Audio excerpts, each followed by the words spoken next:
Right. Yeah, we're running it right now. Yep. Cool. Go on. So, all right. So this week, special episode. Absolutely massive episode. We interviewed Sam Pura from Purafied Audio.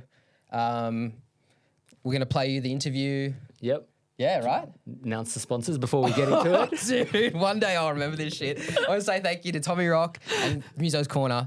They're our sponsors every week and we love them. Thank you guys very much. Yep. Here's our interview with Sam. Thank you.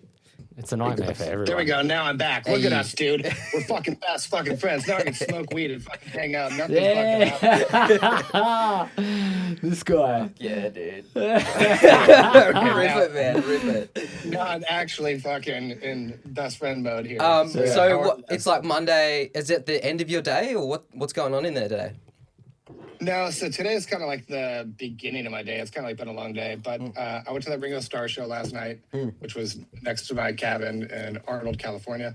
And so we go out there like every other weekend. And so I saw that Ringo was playing a show and I'm like, no fucking way. Let's get tickets. So we got our tickets to it. Can you guys hear me? Are we okay? Yeah, no, we're good, man. Yeah. Yeah, you guys both looked at each other like it was insane or something. No. Sorry, man. I was just checking like we've got all the stuff running. Sorry, in the background. So then went to that concert and then like it's 2 hours to drive back there. So I got here a little late today. Got here about 1. I'm starting out drums for a project today. This is the first day using some of the fucking new drum mics that I was fucking. Man, I saw your story. So what's the band? It's a dude named Anton. He's like a really fucking awesome like singer-songwriter, like kind of like in the vein of like Saves the Day, Motion City soundtrack, kind of post pop punk. Mature indie like punk inspired stuff. Like not fucking like cheesy pop punk and it's not fucking like esoteric indie weird shit, you know. It's just some sick feel good music. It's kind of like the Strokes also. Yeah, nice. Sick. Nice. Sick. Just want to make sure everything is coming through. And you said you got some new drum mics there? Yeah, dude. What'd you get? I'm using the DPA on kick right now. Oh, which one? 4055. Is that the kick one, the actual kick one that Tom likes? Yeah, it's the kick one. Yeah. I had a friend lend me the set. They're fucking unreal, hey. Unbelievable mics. Yeah, I really like it. I want to try the like whatever their snare mic is, but I'm using the Neumann KMS on snare right now, and it's actually like, that's really on my list for sure. So I hear they're like super hi-fi and like really like extended high and low end. Yeah. Yeah, it sounds really good. Like I'm a 545 dude, like diehard. I have 4 of them. Yeah. And like even it's funny because like the only explanation I can kind of make is like I'm a very big fan of the ATM 25s on Toms, which is like my favorite mics for a long time. Yep. And then it's like, oh, why? Like these are like $250 and they fucking rock. Like then the next step up is like a Josephson E22S. And like with inflation, it's like $1,600 or something like that. It might even be $1,800 now. Yeah. It's like what justifies an $1,800 microphone? Yeah. And there's like on a Tom, just on a Tom, tiny bit of difference on a Tom, man, that I really like. But like when you go between the ATM and the E22, it sounds like the ATM is like a little bit more hyped, but the bleed sounds kind of like a little nasty, and like it just sounds like a touch wacky because of it's a dynamic and not a condenser. So, anyways, that's how like the KM sounds compared to the 545 on snare. It's like cool. Just a little bit more hi-fi sounding, a little bit smoother. The same, like it's just like even as just like if you put that as like a single fucking room mic as like a drum mic for a room mic, it sounds fucking really good. So just like soloing, it's like, wow, that sounds great. I could use that as a single mic on a drum. Yeah, on a snare drum, you know? Shit, okay, cool. Very cool. I will do. Yeah, it's cool. You do your thing. I'm gonna introduce you while you rip in. Yeah, absolutely. Yeah, let's get into it. So, we're here. I'm Mitta. This is Mitch. This is the Audioboi Club podcast. Yo. We got Sam on the line. Sam fucking ripping it. He's getting sorted. Sam Pura of Purafied Audio and the Panda Studios. So hell yeah. I'm going to give Sam a little intro. I have been a fan of Sam's productions for a long time. He's big in the pop punk and rock world. I think it's fair to say. Yep. I originally found Sam through bands like Story So Far, state champs, things like that, like really high energy pop punk. He's dying. He's gone. No, I'm right here. Bro, do you think, man? Anyway, so yeah, we got Sam on today to talk about not only the bands he's been working with, but Purified Audio, his plugins, everything that's been going down on the internet recently. Yeah. Mitch has a bunch of questions for Sam because he's a big tech guy. Yeah. And Amazing. I'm here to bro down. Yeah, dude. Hell yeah, Okay, man. yeah, It's like best intro to whatever a you podcast. fucking got. Yeah. Oh, dude, just quickly, while we're talking about the Josephsons, have you seen the new SE mics, like the SE7, SE8 Sidefire? Yeah, so I tried the SE boundary one on Kick. Yeah. And it was actually really good, especially in the classic setting. Yep. I really liked it. I tried like the V7X and stuff like that. It wasn't for me. Yeah. It just sounded like the same like dynamic issues that I kind of complain about. Yeah. It's good. Yeah. I mean, I do think it's a good mic. You know Declan from Cusworth, right? Like yeah, I really like Declan. He's always been like a really nice dude to me. Yeah, same, man. Me and Declan talk a lot. We actually talk about your stuff a bit too. He's put me on to the SE stuff because he's like a massive fan of it. Yeah. He's like all round SE. They're super affordable, right? Very The SE affordable stuff. Yeah. Yeah. Well, we should probably just open this up and just like talk about the recent drama. Yeah. Yeah. It's, everyone's interested. Everyone wants to know, bro. So did your like whole world just go fucking sideways like when all that happened? Yeah, it was pretty fucking psycho. I really had no idea what was gonna kind of happen, and like it's also kind of like it's a really fun example of like leaning into like yourself and like yourself being the source material for like your own like art, you know what I mean? So it's like as a performance art and like fucking like PR statement and thing like that, like it was like me like halfway trolling, you know what I mean, and like kind of getting in on like this funny thing, but also like it was like I really felt like it heard that like a lot of people kind of like they see plugins as like a barrier to entry and like they can't fucking like if they could do that then they could achieve like a certain like level of status or success if they could afford those type of tools, you know? Yeah. And so like for those people who can't even afford like basic stuff, like opening it up and doing what I did with the plugins was like pretty insane. And like I really had no idea what was gonna happen with that. I just kind of like was joking around and just was like, this will be funny. Yeah. But it fucking like absolutely took off, and it's like hard to explain like how like insane it took off. I bet, man. Dude. Like, but mainly like what was insane is like everyone like insisting on like finding my like getting my PayPal and my Venmo so they could tip me. Yeah, and, like, That's awesome. how like how valuable they saw what we were offering was, and like that like we were offering something like incredible for like a really unreasonable amount of, you know what I mean? And so it didn't like devalue our brand. It like really brought like this awareness to Purified and like this loyalty and this like really positive vibe and spirit where I was like, wow, like that was like the really like most impressive thing about it was like we gained like over 100,000 customers. I was like, gonna ask insane, like you know? your numbers would have gone from I imagine something relatively humble to considerable, hey, in a small amount of time. Yeah, I mean like through the sales that we've had through like the Liquid Death Snare being like a free plugin throughout the years and stuff like that, like we've gotten into like 100,000 customers already. Yeah. And then when this happened, it was just like another 100,000 customers like in 3 days basically. It was insane. What was the light bulb moment? Like when did you decide I'm going to do this and sell my shit? And what was your thought process? So like we have like a Purified Discord, which like shout out to the Purified Discord because like the people who are in there are just like some of the like most best friend fucking energy people. Yeah. And so like, you know, they're talking about this whole UA thing happening and like, oh dude, I'm gonna hop on this. Like this can't be real. Like I'm just kind of watching the whole thing go down.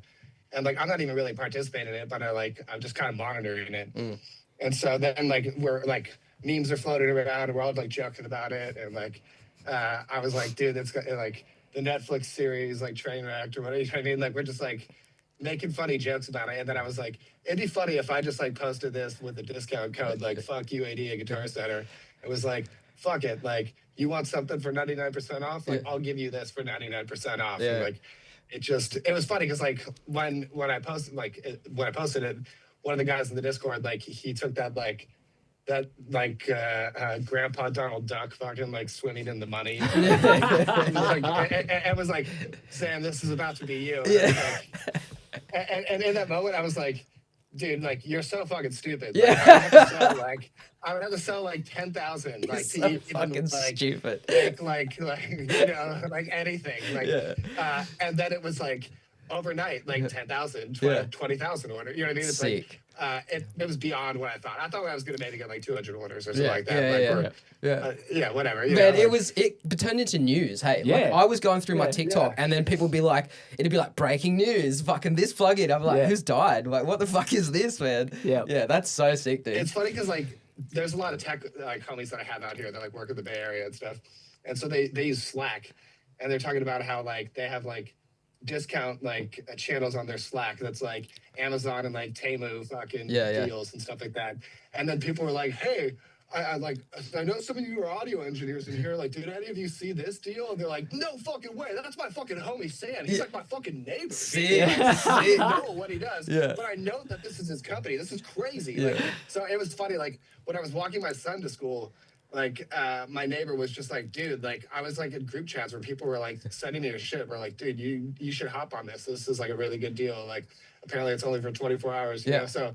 It's pretty fucking crazy. And the other one that was funny is too is like, so like a day or two after that, I went to the Apple store and I had to like pick up a new mouse, and so I was like checking out and like they're pushing like a business like account on people pretty hard right now. So they're like, hey, so is this like personal or is this business? I'm like, yeah, it's personal. Like, and like my homie who like gets me like a friends and family discount, he's like, just tell them no. Like no. I'm like, all right, cool. So whatever. The guy is like nice and he's trying to chop it up with me. And he's like, oh, a recording studio? Like, that's cool. Like, what DAW do you use? And I'm like, I use Pro Tools. And then he's like, nice. I use FL Studio. And then I like, of course. I like looked at him and I like paused for a second. I was like, by any chance, have you heard of Purafied Audio? Yeah. And he was like, dude, I just got that everything. Yeah, like, fuck the other day for like $3. Like, it's crazy. Like, I installed it, but like I haven't like used it yet. I was like, yeah, dude, that's my company. Fuck yeah. Like anyone who knows of audio and like has a fucking DAW, like you probably heard of my fucking company now, which is insane. Yes. Like, absolutely insane. Yeah, man. Yeah. I was saying to Mitch the day you did it, I'm like, this is so fucking smart, man. He has absolutely smeared his name across the internet. Yeah. And like people are promoting it for free. It's fucking awesome. Yeah, it's so sick. Yeah, it was crazy, dude. Yeah. I mean, it's been awesome, and like it's this thing where like Purafied is like something that was like built around the fact that like I want to make my like workflows much more intuitive and like creative and simple in the box so that I could just like rely on my stuff. Like even like the other day, like getting new like Mac Minis for the other rooms, and like it's like, what am I gonna install on here? Like basically just Purified stuff, basically just fucking Waves like monthly shit or subscription shit and sound toys, and like that's it. Like, that's all I need, and that's my fucking shit, you know? And so ideally, like I provide a turnkey solution for people where they're just like,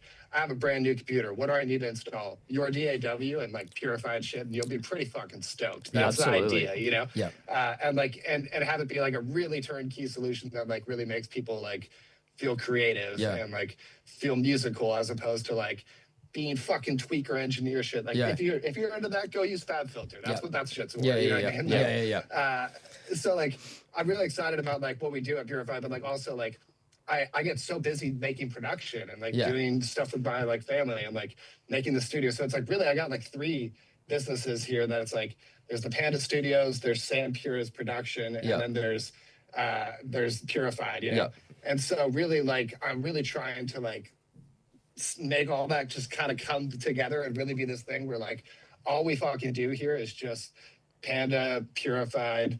Like I want to like start doing live performance stuff again. Like I want to like lean into just like really making this like a creative hub that like is like a full inclusive space and brand. And man, so it seems like it's not that like this whole Purified thing happened, and like now it's easier to lean back into that, but like at the time it was like, dude, it's hard. Like I'm so busy with production shit. I'm so busy with family stuff. Now it's like, all right, sick. Like I can just fucking relax for a second, just lean into Purified stuff for a while, and like knock out a bunch of my ideas and have a lot of fun with that. I don't need to like rely on like the monthly fucking like churning of my productions to make this whole machine happen, you know. So it's pretty tight, dude. Man, it must be nice to I'm have. very thankful for it. It's really cool. Yeah, to have like the active income, the passive income stuff, and then like you said, like turning the space into a bit of a hub, because I know you've got like multiple rooms, and then you've got multiple engineers there as well. Which is like that's the dream, bro. Like having multiple spaces all going at once, and you know being completely productive. Yeah, he's sick, dude. We've had sessions where we're just like doing 3 different sessions here simultaneously. Like I'm working on vocals in the small room.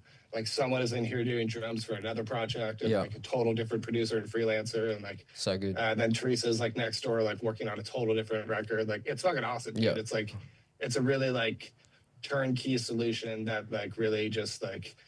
It's fucking awesome. It's very creative. It's very dialed. Like we're in a really good place right now. Right. Like we already were in a really good place before this whole fucking thing that happened. But now it's just like it enables us to be like even more like lean into it and fucking like really develop and like we unlocked like a whole new pricing strategy and like a whole new like fucking like brand philosophy that like, you know, we can lean into even more. It's pretty fucking awesome. Man, I think I definitely speak myself, and I know a lot of people on the internet would look at the space that you're in. It seems like one of the only like fun, cool, creative spaces. You know, like studios are too serious. Yeah, thanks, man. They're either too serious or they're too sloppy. You know, like I don't want to go to a space where shit's dirty, but I also don't want to go to a space where I'm worried about sitting down and touching shit. And I like that vibe about your space, man. It's sick. Yeah, thanks, man. Yeah, I like everything to be like obviously functional, you know, like every fucking thing is in here for a reason, and like otherwise like we'll get it out of here and like circle it with something else that's going to be useful. So like everything has a fucking perfect, and it's like just really fucking it's so dialed, dude. It's awesome, especially like having Teresa like work with me for the last like few years, which is like then like that's the other thing too, is like I started working with Teresa like right as we started like Purified, and so like we've just like really dialed like the studio here, and it's like really fucking like every day we walk in, it's just like, all right, sick. Like our mix rig is always set up, our fucking drum stuff is always set up, our fucking reamping stuff is always set up. You know, if you want to like reamp between the shit, I have my fucking stream deck. With the new cab setup is sick. Like man, I've been keeping up with that. That's cool. Do you know about that one? It's so good. That would have taken ages, right? Yeah, so let's see if I can get a better shot of it in here. But yeah, here we go. My nice little stream deck here. Yeah. So yeah, this is like very. Wait, is it? I have that stupid camera thing that just like shits on me all the time. And you're like, hey, there you go. Yeah. So yeah, there it is. But basically, like you can choose between your 8 heads and 8 cabs simultaneously. So 4 heads and 4 cabs are set up in fucking my West room, and 4 amps and 4 cabs are set up in my ISO booth. I can just go into all of them simultaneously. Mics are all set up on the fucking UTA and PGIs, like routed coming back in. Totally fucking awesome. I'm going to give Mitch a chance to talk because I'll just fucking talk your head off all day. But before I get there, do you have any info on the bass Evertune? When are we getting it? What's the go? Do you know anything? Dude, bass Evertune. I have like a little bit of insight, unfortunately. Yeah. But like this dude Matt, who's like the main A&R guy, shout out to Matt because he rocks and Evertune rocks. Yeah. But basically, like every time I talk to him, he's like, "Yo, man, we might have like an update on the Evertune bass. Like I know that's the same song and dance you always hear from me every time." Like, so it's just been years and years. Yeah. But from what I understood, I guess the tolerance in the manufacturing was being inconsistent essentially. Right, so like that's like, you know, outside manufacturing. I don't know how true, like don't fucking quote me on this. You know what I mean? But I guess like that's like what the gist of what I understood is like the manufacturing and the materials were being inconsistent, and they had to really like break down what aspects of both of them were going to happen without like completely fucking and changing design. So I think they might have like changed what material they're using now or something like that. Right. Like they have a new version that's coming at some point. But so like, it's still just R&D. Like dude, just like down to like small shit where it's like intonating and using an Evertune guitar is just like a beautiful process. Like even like the client who you just watched walk in for a second behind me, Anton, like I'm like, oh, this guitar is like set up in drop C. Let's set it up for fucking standard. And like within 10 minutes, I have a whole new set of strings on there. It's completely fucking changed to a brand new tuning and totally fucking intonated with a fucking Peterson tuner. Like no fucking problem. And dude, I think that's like the fastest I've seen someone do that ever. You know what I mean? Listening so, to you preach about it put me on like doing that with like the bass.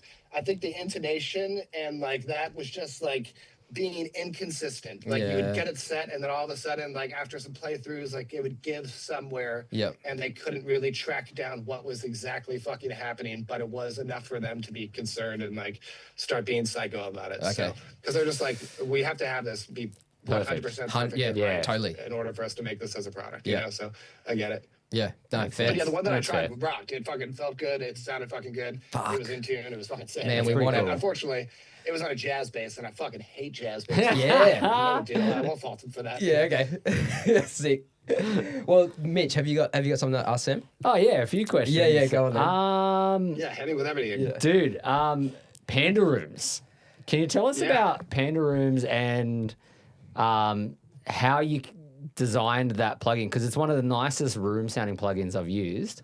We've been spending time. Just to preface that, so Sam gave us the whole bundle, suite, a couple months ago, and we've both been slowly working them into our templates. Because like I might have mentioned to you before, Sam's that we're both big hardware guys like you.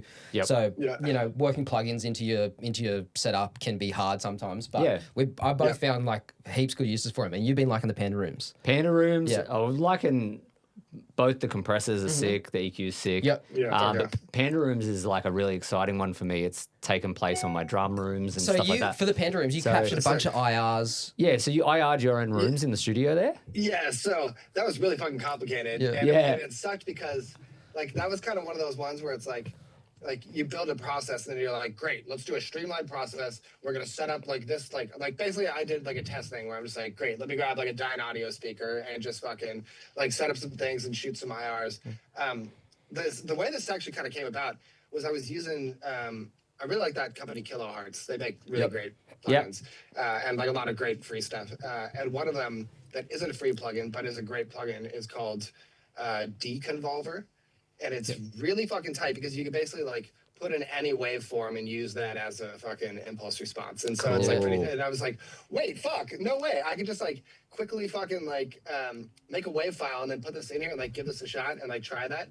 And so I like experimented with different ways of like seeing how that would sound compared to like an actual drum sound, like mic on a room, and like, you know, just did like a bunch of like little tests on it. And so what I've experienced with a lot of these IR and impulse response ones, and no offense to Dan Corneff, but I had this problem with his micro reverbs, like, which I think sound great. But then like once you like use as much fucking compression and shit that I do, like, and have like enough bus processing, all of a sudden you hear this like ghost faint thing that happens where the sweep later on is like, pew. Oh, okay. You just hear it in there, and it's like this ghost thing. And so like, it will even be like it'll be like the whole tail happens, but then like 4 seconds later, all of a sudden you hear it. So I would stop and I would be editing something, and then I would hear it, and I'm like, what the fuck is that? And I'm like, no way, it's on this reverb. So then I would have to put gates on it and stuff like that. Shit. Like, what's going on there?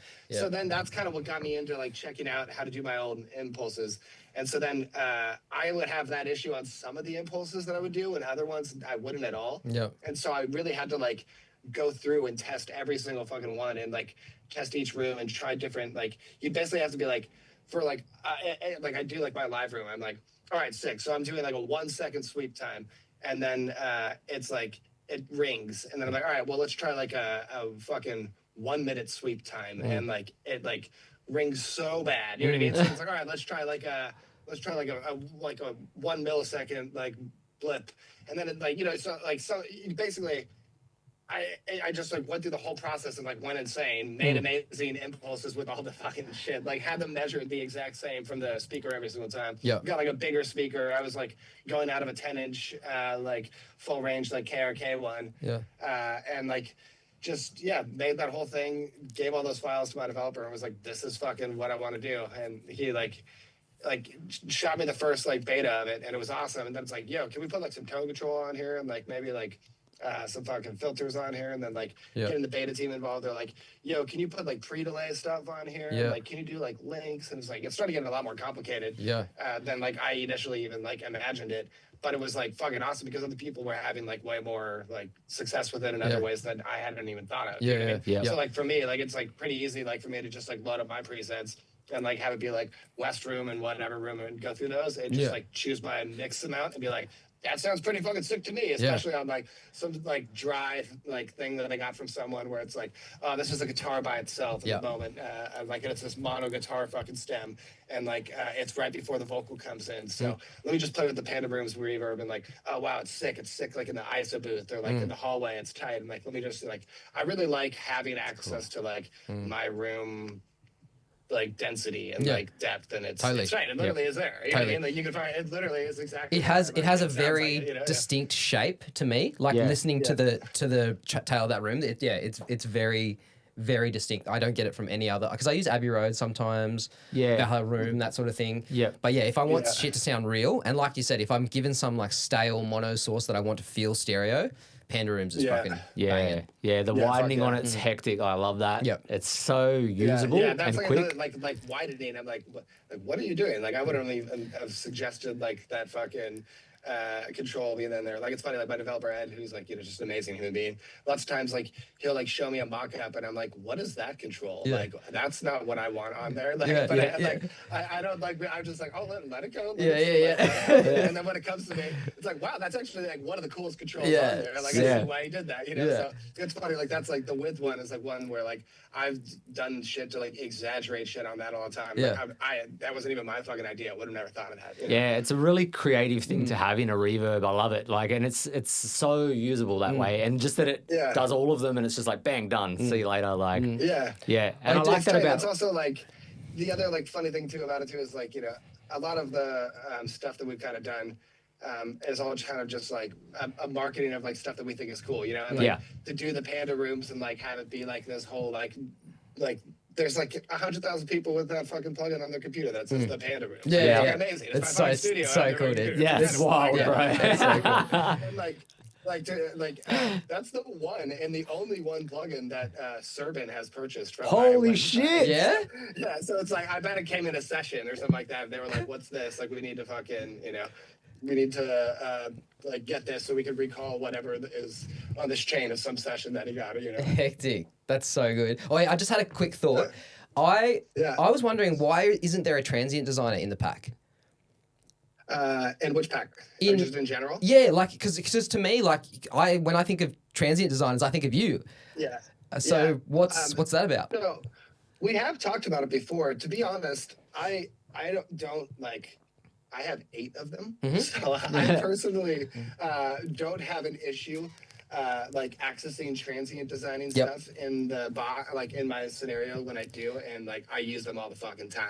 I should dive into that, and I do appreciate you mentioning. No, that. Like it's like on like big picture ideas, like it is on that list of there, but like I haven't like considered like bumping that up. Because man, I watched your Nail the Mix on Story so far, and I took on a couple of things. Like I'm a big distressor guy. I got Mitch on the distressors. I bought a couple this year. It's changed my world. And man, like I'm big on those hardware, like those older transient designers as well.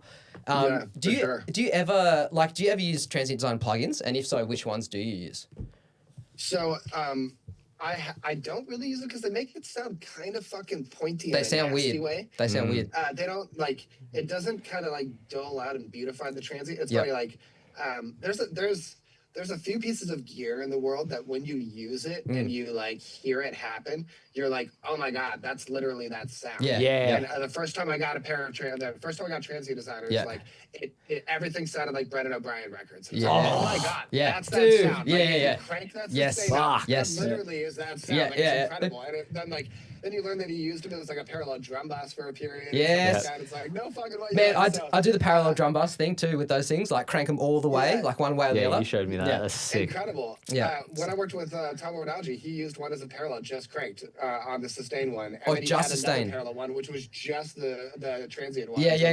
Use those too. I heard Putney doing that, and I tried it too, of like all attack, no sustain, or the other way around, and just feed them in. It's fucking dope. Doesn't work for me, but like I'd rather just hit the knobs. But that's sick too. Love the transient designers. That's cool. Like I think the kilohertz one is pretty decent. The waves one is pretty decent too, but they all have like a little bit of weird artifacts. The kilohertz one, it has this like other extra feature in there, which is like kind of cool, but I don't think it's like that, amazing. Yeah, it's got like a some weird kind of mid dip feature in it. Let me see if I can pull it up here. right. That's cool. But yeah, it's saw it on okay. Facebook It's not too Marketplace bad. Wait, Yeah, yesterday. transient shaper. It's a plugin. Oh no, I don't even have it. No, yeah. Transient I Design. tried to get Zach to buy that one. I was like, The stereo one? Yeah. I said Did to ya? him, like, you need to buy it. Yeah, fuck yeah. What was my message? Because do you want one? I was almost going to buy Because it. he hit me up to get the SPL one. I was like, don't buy that. Like the new one. Oh yeah. Oh, yeah. No. Yeah. Yeah, cool. I All right. almost purchased that on Facebook Marketplace. Hit Sam with your next one. Which one? What are you up to? Cool. Oh yeah, the LED comp, man. So in the, you know how you did that really cool kind of breakdown of all the plugins that you posted, and there's obviously info like when you are in the plugin, there's that info link to the PDFs on it, which gives a bunch of really great information, which I love as well on the plugins. Yeah. But what I was interested about, the LED comp, it obviously appears like your distressor kind of thing, but then you also mention stuff about the SSL bus comp and tonalities of that. How have you designed that plugin? Like, can you give us more info on how that plugin works and how it incorporates different compressor types? Yeah. Okay. So like, I love the DVX 163X. And the 160, It's like one of my favorite. Yeah, it's like one of my favorite compressors. I've got a pair, man. They're sick. Yeah, I think it's one of the like better ones. Like everyone's like, no, the 160A or the 160 XT. So I have a 260 VU now from Audioscape 2, which sounds really good. It's a totally different vibe than all that. But like, anyways, the LED is basically like it's like an amalgamation of like what would be like if I had like a console and had to have a compressor on the fucking like console, it would be that compressor. And it's like everything I love about a DBX and like an SSL channel comp, not like the SSL bus comp, but like SSL channel comp. And like definitely like distressor vibe, but more so like it's all just like about like the slow attack, fast release, like poppy fucking like VCA thing that is happening. You know what I mean? Like that's like the sound of that thing. But then really when it starts getting into the there's like the 10-to-1 like ratio mode, which is like the opto fucking like the solid state opto version of like the SA or the 3A that I have in the VU compressor. You know what I mean? Like so it's like it's basically just like trying to be less gooey and a little bit more like grabby and like VCA sound. Snappy, like it's punchy. not like it's not even like trying to be like a 1-to-1 of anything. You know what I mean? Like it's literally just like the best version of that where it's like if I like when I use a compressor, like for example, anytime I'm using like a fucking 260 or whatever, it's like 2, 3, or 4. I never go into like 6. I find that like scary. I never go to like 8 or anything like that. Like if I'm gonna go, I'm just gonna go all the way like infinity mode on an SSL channel strip. Like that's like one of the things that like when I worked with Tom, that was like Tom what Algie did. He like had the infinity mode on kick and snare, and I was like, what? That's so fucking weird. But I would never do that. Like that's so fucking weird. But it actually is really cool, and it has like a different vibe and like he uses it in a way where he's like, well, because I wanted to be hitting 0 on my VU all the time. I'm like, interesting. Like I don't mix that way, but like sure, that like is a way of the past that like would make sense. Like but I'm always into like lower like ratios. Like my favorite like distressor ratio is 2-to-1. I used to like use 4-to-1 as like my bus comp all the time. You know what I mean? But then eventually like working with Eric, it's like, oh, let's do the 20-to-1 thing.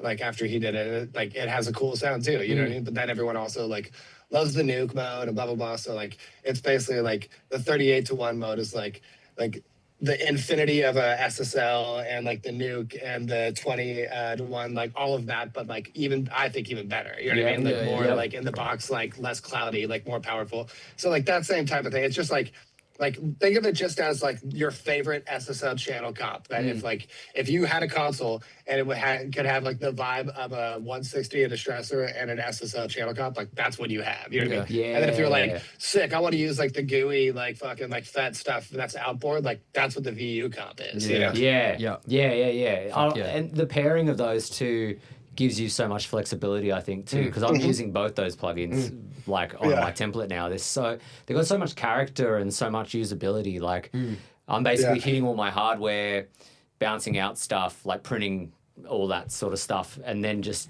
using your plugins after the fact for just character. They just have such a good vibe. Like they're so usable. the shelves, like on having the high and low shelf on those compressors, so I don't have to. That's an Ed feature too. You know, that's the thing that he like brought into the thing where it's like interesting. What's that? Yeah. And he's like, oh, I just like it's a little bit of EQ to like brighten. I'm like, interesting. Yeah. I wouldn't have thought of that. And then idea. I tried that, and I'm like, dude, this is amazing. Yeah. Like, just curious. Like, what are the shapes on these? He's like, well, the top is like a SSL inspired like shelf shape, and the bottom is like a Pultec inspired. I'm like, dude, fuck yeah. Yeah.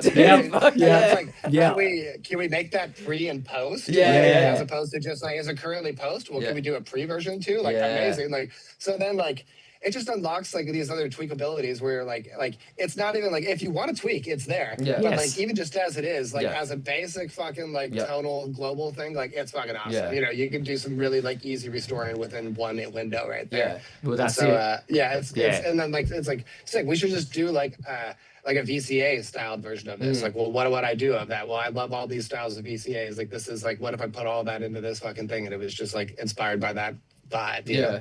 Oh, bro, dude. rip it, and I'll talk for you for a second. I really like that these plugins in particular, like you said, you can just slap it on, and I really don't tend to tweak stuff on them. Like, I don't really move stuff. I'm just like input, output, turn it up, turn it down. Sounds great. And something I was saying to Mitch that, like, I think the reason that him and I vibe with your plugins more than, say, Waves or whatever is I feel like a lot of those plugin manufacturers are trying to get you away from hardware and to use software. But I feel like the way Sam's done it, it's like you said, you're just creating software versions of the hardware that you need to use often. Yeah. So like, it's almost with the limitations. It's almost like that limitation. It's almost like pro hardware plugins. Yeah. And I think that's why I enjoy them more than like your fab filters and shit like that. You know, stuff that's just too analytical, too complicated, and mix them with your ears again as well. Man, like not fucking around with dude. It's so cool, also, so fun. It's nice to like not be in the business of doing one-to-one fucking recreations. It's I'm not interested. Nah, in that. dude, Like, it drives me insane. Like, why develop a plugin and then keep all the limitations of hardware in a fucking piece of software? That's dumb. That is so dumb. Like the things you added, like harmonic distortion, a mix knob, the filters. It's like, fuck, thank you. Like now I don't have to add another EQ plugin after this. That's going to do weird shit, you know? Because like FabFilter does weird shit to things as well afterwards, after the fact. And bro, I got to ask, what are you using the Unfairchild on? Oh yeah, I heard about your Unfairchild. It's on Mixbus. Yeah? It's funny. That was one of the first things I did after like fucking sales went huge and me and Ed hit some fucking markers. I'm like, I'm going to hit them up and be like, yo, can I pre-order another one? Yeah. Because I really love my Unfairchild, like a lot. Yeah. But I use it on Mixbus. Yeah. And I personally use mine in a way that like, I've never seen anyone else use theirs, and like it's pretty fucking like. I even told Eric about it, and he was like, "What? That's fucking strange." Can you share anything? So basically, like, the way that I use it is I really like it as like a tube coloring like box. Are you okay? Are you? Hello. Yeah, sure. Hey, this is Teresa. Hey, Teresa. Hey, Teresa. Hey, I'm Mitta. This is Mitch. Nice to meet you. There you go. Yeah, she can't hear you. Yeah, that's all right. Okay, so she needs to save a copy of the session. Yeah, you're anyways, what was I saying? So we're talking about the Fairchild. So basically, let's see. I have it right here, but my camera's so fucking weird, right? But there it is. So but basically, the way that we use it is like I really like it on Mixbus, and like but I really like my C2 on Mixbus, obviously. Yeah. So basically, what happened was like, what I essentially did was like, I'm not going to do either or. I'm going to do both of them. Yeah. And so I started splitting stuff out like pretty recently, or like not recently, but like a couple years ago. Basically, like vocals, all the instrumentals goes to the C2. Yep. And then vocals go outside of that, and then they meet at the Unfairchild. Yeah, same. Oh, and nice. So the first record I ever used the Unfairchild on was this Ryan Carveo record that I was mixing. He's like a hip hop dude, and so like that's kind of one of those things where like those mixes come in and they're pretty fucking dialed already. Yeah. They sound pretty fucking good. Yeah. And they have like a pretty like they already have like a pretty hefty chain that is already kind of imprinted where it's like they got like the God particle on. Yeah. And like, you know, he's got like a vocal sound that's like pretty fucking like dialed with a lot of plugins. And so if I'm gonna like start from scratch and really just kind of like do my thing. Like I really have to like match it like amazingly Yep. and also beat it too. So like it's like we have like our dangerous like monitor setup where like it's really like easy to do like one-to-one ABs, like yeah. checks on everything. But like so the point is like doing those Ryan things, like the mixes that I got to are like very like it's so close to the ref mix that like you wouldn't believe, you know what I mean?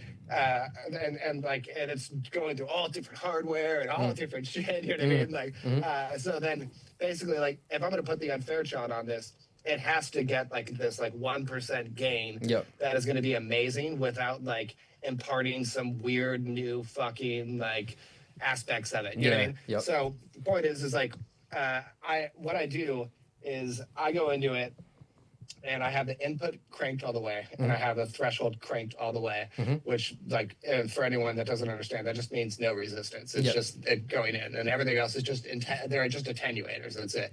So as opposed to turning the signal down, I have it going into the thing at full blast. Then I have it set to variable 2, which is like one of the like more kind of like less fast and super aggressive, but also like has like the slowest attack time. It's basically like the closest you could get to 30 milliseconds like attack time, like kind of SSL familiar like type of thing. And so then since it's set to variable, then I could go with the slowest attack for the fastest release. And then I have my my thing set to MS Link because I'm using it in MS mode actually. So it's basically like it's then like it has this different like using that in MS and like not having any of the other compressors in MS, like it does this thing that like kind of hugs it together and makes it like really like gorgeous, you know what I mean? And so like using that like on there is like, okay, great, that's amazing. Then like you start playing with the DC threshold, which is like a whole different like ballpark because it's like crazy different volume differences are happening when you start doing that. And so I just crank my DC threshold all the fucking way, which means that like the knee is like at like close to like the clipping point. So like basically like almost just like using this as like a coloration like type of clipping type of box. But then even more so, I have the accessory box. And so I switch it into feed forward mode. So it's not using feedback mode. It's using feed forward mode. And I have like the high pass filter set to like 180 on there. And that's about it. So I'm using mine as an MS fucking feed forward color tube box. bluer. Cool. Yeah, And it just sounds really gorgeous. It's just a beautiful device. But then it sucks because since that's always on, I can't use it on vocals or bass or drum rooms or anything. And Did you say you bought a second one? Yeah, I pre-ordered a second one. Yeah, sick, man. We need to sell some fucking plugins. I'm gonna sell you, dude. I'm gonna put you on the streets. Exactly.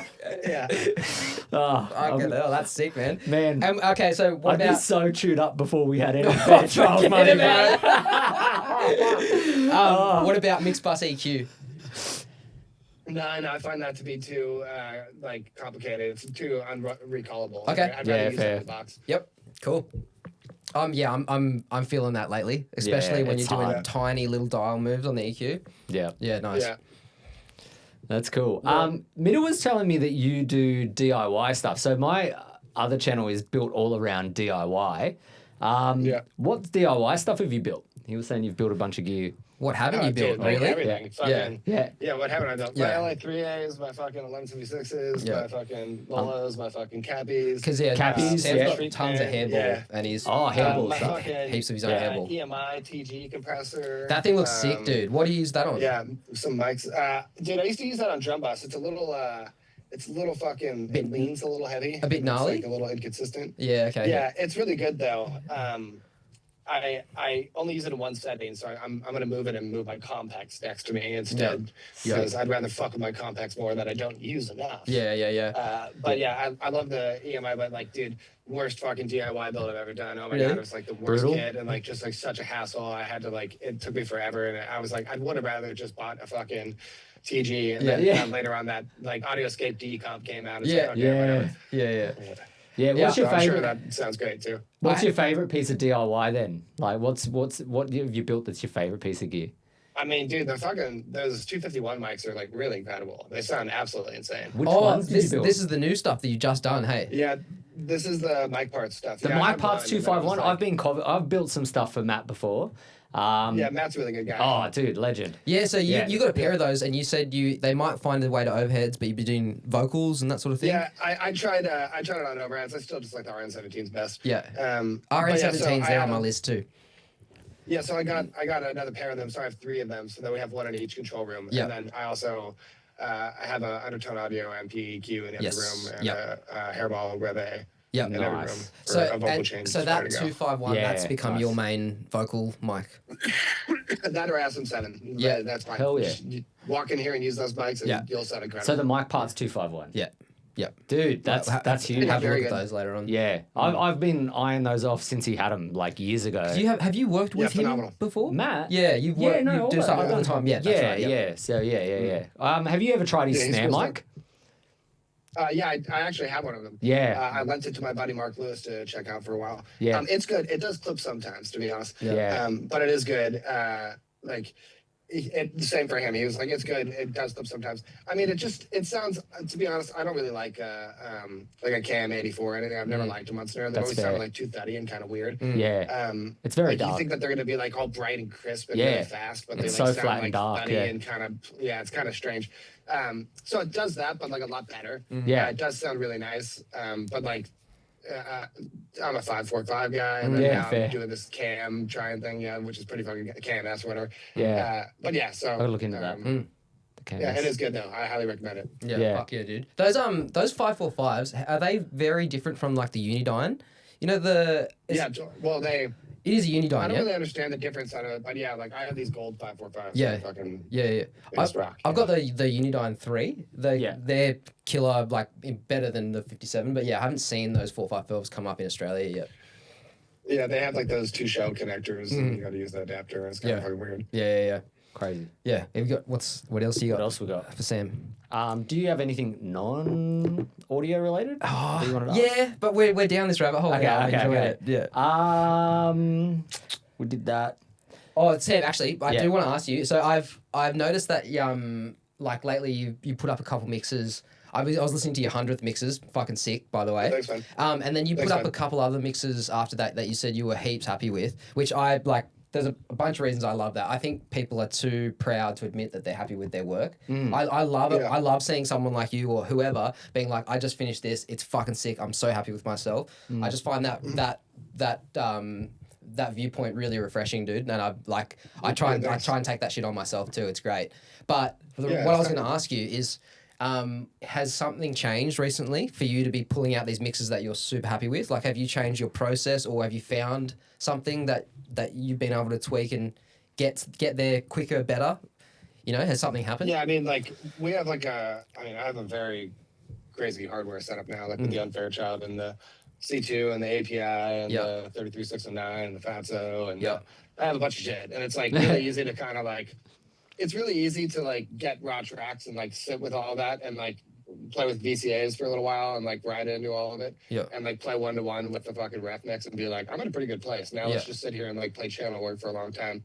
And then like you get to a point where you're like, if I touch this, I make it worse. Like, I'm pretty happy with this. Yeah. And like it does sound way better than the ref. The client's like super happy. I'm pretty stoked on this. Like I call that a win. You know what I mean? Like it may not be the best sounding thing in the world, but I do think that we fucking killed it and we did a great job, you know? Yeah, that's awesome. Yeah. Man, And like even in my template, I have every fucking channel in my template. Like I have every plugin on every single insert already ready to go. And so I just like turn them on and like know exactly what I need to do.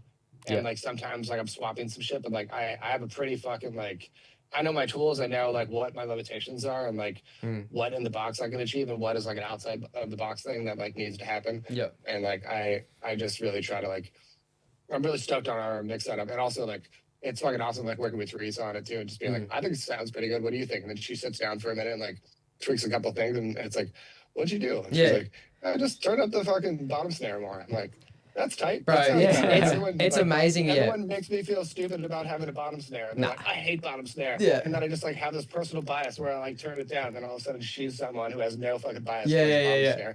Goes in there and is like, you know what made it better? Turning up this bottom snare. Fuck I'm like, yeah. Fuck yeah. Yeah, dude, that yeah, rocks. yeah. That's sick. Sick. Yeah. Fuck, I was gonna ask you something about that actually, but We've kind of covered a lot of this yeah, already. we've gotten pretty through it. Yeah, is there, going back to your plugins for a sec, is there any favorite, like for people that have bought your plugins, because there's so many of them out there now, is there anything like favorite that you like to do or a favorite way you like to use your plugins that you'd like to sort of impart on anyone that's Or maybe even just watching, one. or Like, just I know one? it's so hard to talk about Yeah, all of them, yeah, but not all of is them. there one that you reach for and you're like, I like to do this with this one? Yeah. Parallel thing. Anything out of the box? Yeah, I mean, they're all on different things. Like, I really like using the micro limiter for background stuff and anything stereo. It's like, oh, fucking like percussion, like claps and like, you know, weird drum loops and shit like that. Like, sick, I'm gonna micro limiter this up. Or, like, I'm gonna fucking like shit like that is pretty cool. I'm actually like, we're developing a new one right now that like it's funny. This is like the most betas we've had like built around, and I think I just got like the 7th or 8th one today. Yeah. And it's really fucking good. I'm really excited about it. And it's also like, I do think we're hitting on a new sound intensity that I haven't had access to. In the past. You think it's too intense? Like you think it's? I think it's really. I'm really excited about it. To be honest, like that's like what I'm most excited about is like what we're working on right fucking now. See. I mean, I love like what we have, and I use it in all other ways. You know, the other one is like Death Western. Like that fucking plugin is amazing. I'm really proud of that plugin and just that record and that whole thing that happened. But yeah, like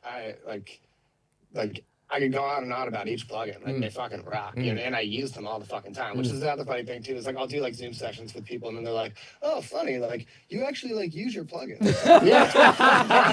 No, it's just trash that I sell to you, you fucking idiot. Like this is actually like fucking awesome. Yeah. Fucking oath, dude. It is a bit like that too. Yeah. Like, where sometimes you do feel. I think that's part of why your plugin bundle took off so drastically as well. Like, that's all part of it. Like, they are tools that you use. They're tools that obviously everyone can get around. And I think people do feel, especially right now where things are getting tighter with budgets for a lot of people, for lots of reasons, and globally as well, not just like here or in the States. The thing where people are feeling like they're getting shilled to a lot through products and plugins, like they feel like they're being shilled these plugins and expected to buy them to do their job. And I think that's why, like, part of the reason you connected so heavily with everyone. Like, I've got an intern sitting here in the studio who literally was like, "Have you seen this?" Yeah, like, all my interns bought them, dude. Yeah, like, everyone, I was like, "Here you go, boys, get into it." Like, I bought one for a mate the other week. I'm like, fucking, he's got like a home set up and like he's got fuck all, he's got Pro Tools and fuck all present plugins to buy people. Yeah, it was his birthday, and I was like, "Fuck, I don't know what to get Benno." And I was like, "Fuck, I'm giving him the Purafied bundle. Here you go, here you go, buddy." Yeah, and I'm like, "This will change your life. This will fix your mixes." So, bro, the new one. I know you can't leak anything about it and talk about it. Can you give us what world it's going to be living in? Like, is it Dynamics? Is it, you know? Oh, if you're in Pro Tools, you would go to Harmonic. Okay. Yeah. I like that. Yeah. Cool. Fuck yeah. Exactly. All right. That's So right. it's Like, Yeah, dude. Yeah. Anything saturation? Talk to me about it, bro. I The love only that. harmonic one that we have is Death Western. So Yeah. this one is Okay. quite a better like plethora of that sound and style. It's tight. Sick. I like that. Yeah. That seems like it's cool. a good spot to leave it on, man. I reckon we've covered heaps there. Yeah. Yeah. Thanks. No, dude, thank you for your time, bro. I Yeah, was gonna thank tell you you. something about the when you were talking about like not chilling and shit and stuff like that. Like, I definitely have like, you know, plugin fatigue like everyone else. And it like sucks to like run like a plugin company just because I want to kind of do it for my own shit. And then like go to NAMM and have all these people be like, "Yo, man, what's your numbers like? And like, what do you got coming out next? Fuck. And like, how's your funnels? And like, what's your like, you know, what's your email marketing strategy?" And like, it's like, dude, bro, hold off. I'm just fucking smoking weed and like, like just go out here. You want to talk about EQs? It's like, I think it's like that is like, I'm committed to making really cool and meaningful stuff, not like using my company as a thing to like just like start pushing fucking products all the time and be like, "Well, that worked really well. Let's do that every fucking month." And and like do that. Like, it's easy to fall into like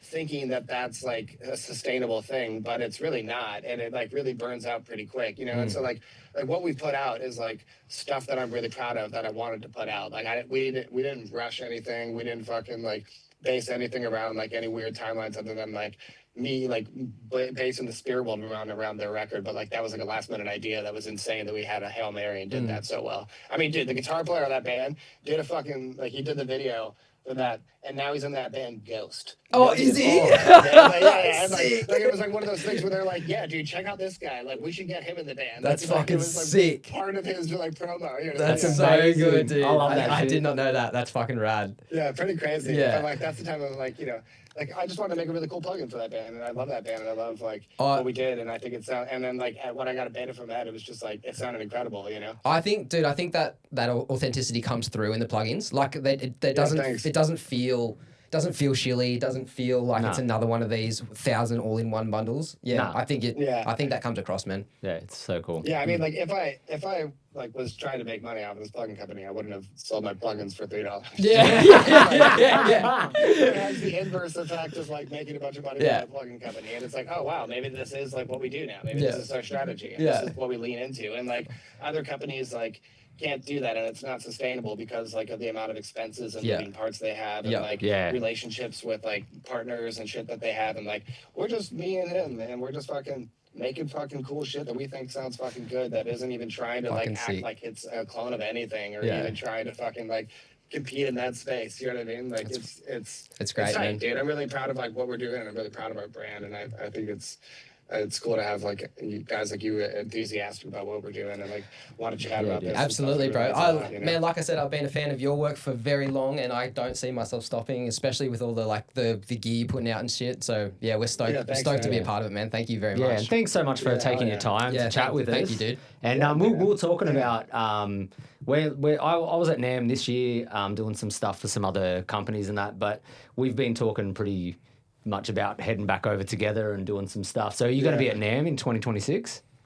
Yeah, I think I'm definitely like I tossed up the idea of like doing booths before, but then we're like, no, we're pretty anti-establishment, so like it would be kind of out of like character if we did that. Yeah. So I think we'll probably just like throw like a brewery party like we've done before, and like every time we do that, like I think like maybe 20 people will come, and then it ends up like being like 50. Like, people. It's like holy shit, dude, this is like a poppin' party. Yeah. I didn't realize everything that I do is like I just post something on Instagram that it's like holy shit. This is pretty quick. Like all of a sudden now I'm up for like 3 days straight answering 150 emails every hour for the next 4 days. It's pretty insane. Oh, pretty good place to be, bro. Yeah. Yeah. Well, we'll try and if we head over, we'll try and catch up, man, for sure. I'll come find you, man. Please. Yeah, that'd be awesome. Yeah. Well, thank you for your time today, bro. It's sick to talk to you. Thanks, Sam. Thanks so much, dude. Yeah, man. Yeah, I'm gonna get back to some drums here, but I'll talk to you. I'll talk to you on Instagram sometime. You got it. You need audio from me? Hold on to it, and I'll let you know if I need it, bro. You got it. Yeah. Thanks, man. Amazing. Have a good day, dude. Have a good one. See ya. Bye, guys. Cheers, guys. See ya. So yeah, that was our interview with Sam Pura. I hope you guys really enjoyed it as much as we did. He's a fucking he's a legend. Best intro to a podcast ever. He's so good. Every time I talk to him, he's that intense and it's funny. Yeah. He's a fucking legend. I love it. And hopefully you guys can see why everyone's been so stoked on his plugin bundle. So speaking on that, you can head to purifiedaudio.com and pick up his bundle. It's still on special. Yeah. Go listen to some of his releases too. Go listen to some of his work. His mixes are amazing. Inspirational shit. Yep. And you can follow him on Instagram at Purified Audio as well. Yep. And anything I missed? No. And we'll see you next time. Yep. Hectic. Thanks, bro. Yeah. Nice. All right, Mad. boys. Good one.